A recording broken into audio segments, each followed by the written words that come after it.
Cyber city Gurugram का monsoon में अगर कोई सबसे बड़ा मुद्दा है तो वो है जल भराव का। मामूली सी बरसात में गुरुग्राम की सड़कें तालाब में तब्दील हो जाती हैं और यही वजह है कि ये जल भराव का मुद्दा राजनीतिक गलियारों में भी चर्चाओं में रहता है। चाहे चुनाव लोकसभा का हो या विधानसभा का या नगर निगम का, इन सभी चुनाव में जल भराव को लेकर हर राजनीतिक दल दावे करते हैं, लेकिन कई सालों से चली आ रही समस्या का अभी तक कोई ठोस समाधान नहीं निकला।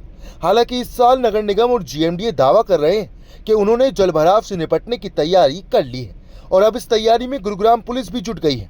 इसी कड़ी में गुरुग्राम ट्रैफिक पुलिस ने बरसात की तैयारियों के लिए एक महत्वपूर्ण बैठक आयोजित की। इस बैठक में ट्रैफिक पुलिस अधिकारियों और कर्मचारियों ने भाग लिया और बरसात के दौरान ट्रैफिक के सफल संचालन के लिए चर्चा की। बरसात के दौरान यातायात व्यवस्था को बनाए रखने के लिए 32 क्रेन, 2 हाइड्रा और 100 से अधिक यातायात पुलिस अधिकारी और कर्मचारी तैनात किए जाएंगे।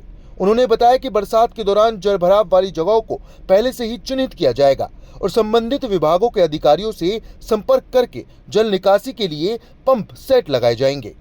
बरसात के दौरान टूटी सड़कों को दुरुस्त करने और जल भराव वाली जगहों पर पंप सेट लगाने के लिए संबंधित विभागों के अधिकारियों से संपर्क किया जाएगा। इसके अलावा बरसात के दौरान रोड पर टूटकर गिरे पेड़ को हटाकर यातायात का सफल संचालन किया जाएगा। बरसात की तैयारियों को लेकर आज अधिकारियों के साथ इसकी यहाँ पर मीटिंग हुई थी। क्या विषय है इसको लेकर? अभी जो बरसात होगी क्या तैयारी की गई है? देखिए, रेनी सीजन को देखते हुए गुरुग्राम पुलिस के द्वारा एक दुरुस्त ट्रैफिक संचालन के लिए एक दुरुस्त व्यवस्थाएं की गई हैं और इन्हीं व्यवस्थाओं का जायजा लेने के लिए डीसीपी ट्रैफिक के द्वारा कल सभी जो भी ट्रैफिक के टीआईज और एसएचओज और इसके अलावा एसीपी थे, उनके साथ एक मीटिंग का उनके द्वारा आयोजन किया गया था।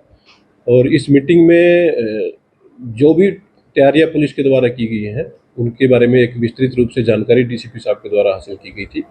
और स्पेशल तौर पर अगर हम बात करें तो बारिश के समय में करीब 32 क्रेन है जो कि स्पेशली इस ड्यूटी के लिए डिप्यूट की गई हैं, क्योंकि 24/7 रेनी सीजन में तैयार रहेंगी। इसके अलावा 2 हाइड्रा हैं ताकि अगर कोई पानी की वजह से अगर कोई वाहन खराब हो जाता है, कोई भारी वाहन खराब हो जाता है, तो उसको तुरंत रूट से हटवा करके और ट्रैफिक व्यवस्था को सुचारू रूप से चलाया जा सके। जो ट्रैफिक पुलिस की नियमित रूप से जो ड्यूटियां तैनात रहती हैं, उसके अलावा 100 अलग से स्पेशल ट्रैफिक पुलिस ऑफिसर्स को बारिश के दौरान तैनात किया जाएगा, जो कि एक निगरानी रखेंगे कि किस किस स्थान पर वाटलोगी के कारण अगर किसी अंडरपास को बंद करने की स्थिति अगर पैदा होती है तो तुरंत वहाँ बैरिकेड लगा करके उसको बंद किया जा सके।